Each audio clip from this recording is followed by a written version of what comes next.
You're listening to The Dr. Shoup Show. The doctor is ready to see you now. Let's get back to improving your life with exclusive information and consultation. Here's Dr. Randy Shoup. And every time I see you grin, I'm such a happy individual.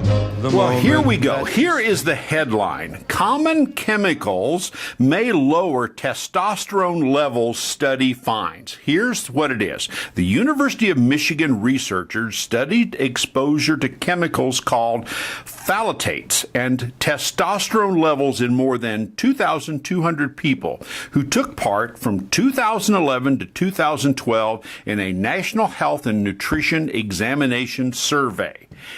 That is Triclosan. That's a fancy chemical name for the compound you and I have been talking about, is Triclosan. All of this information was published in the Journal of Clinical Endocrinology and Metabolism, my August 14th edition. So this is all brand new.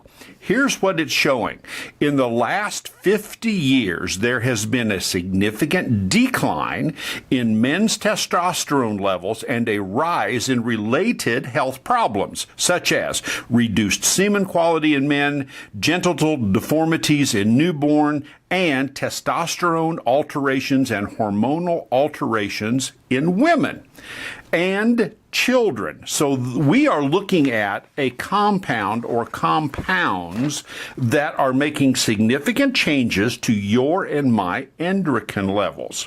And what we know is that approximately 75% of the population, if you go right now and collect your urine sample, you have a 75% chance of having detectable triclosan in your urine because triclosan is being used everywhere. And I told you about the dangers of it. I told you about how Colgate is putting it in their toothpaste. I told you how it is an industrial pesticide. Listen to this now. Walmart announces a phase out of hazardous chemicals. You ready for this?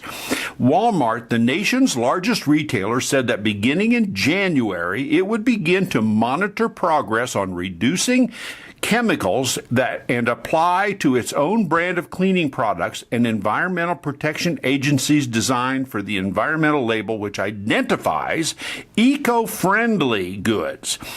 It declined to name the targeted chemicals, but what we found out is, after the fact, it's Triclosan. And so people are up in arms about what Triclosan is doing to their bodies, how it's changing hormonal levels, it's altering gut microflora, it's changing testosterone levels, subsequently estrogen levels in women. And here's the next one. Here's the biggie. This is why you heard it first. You can go nanny, nanny, boo-boo, dip your head in doo-doo to everybody else because you were listening to the program with Uncle Randy. Minnesota, the state of Minnesota, becomes the first state to ban antimicrobial, antibacterial chemical Triclosan from all soaps.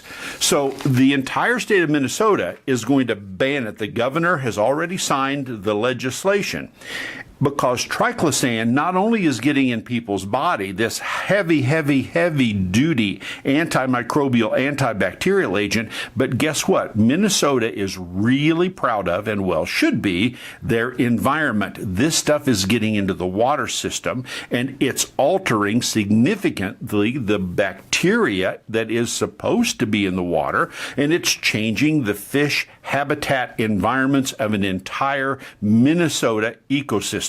So you heard it here first with Uncle Randy. That's why you tune in and listen, because I dig through all these journals in the wee hours of the morning and bring out this important information and tie these pieces together. And we know the dental connection here is because guess what? Several of the Colgate toothpastes they're very proud of it, Triclosan in it.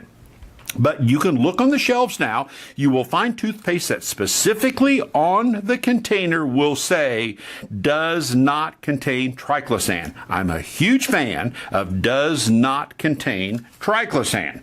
So there you have it. You heard it here first. Major announcements coming down from Walmart, Target, and the state of Minnesota banning Triclosan.